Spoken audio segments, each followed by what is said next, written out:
I just don't understand why every single thing turns into this like really big thing.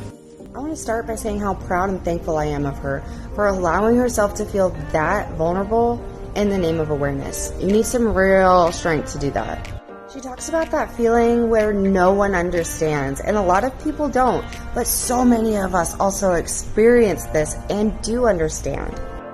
All of those feelings are valid. Every single one of them are valid, and they are just like everyone else feeling those feelings. But in people with ADHD, we have something called hyperarousal, and that causes us to feel massive feelings and react to things in a huge way, more than a normal person.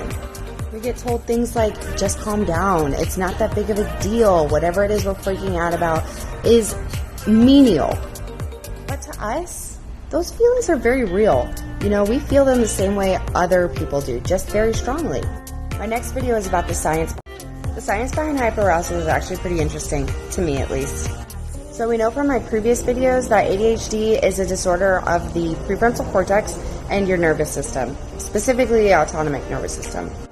Both of these systems are needed to regulate your emotions and your behaviors attached to those emotions. So your nervous system and your prefrontal cortex go back and forth about your emotional response to things, the chemicals you should give out, and how your body should respond to those chemicals. With those two things being severely impacted by ADHD, and this is a spectrum, some people are affected more than others, they could be communicating the wrong things, inappropriate responses to menial things. This is not our fault, and it's no one's fault that has ADHD. Your brain just doesn't work. Your brain, it's fighting against you. It's telling you to respond this way when no one should be responding this way. And there are medications to help this, and I'm going to talk about that in my next video.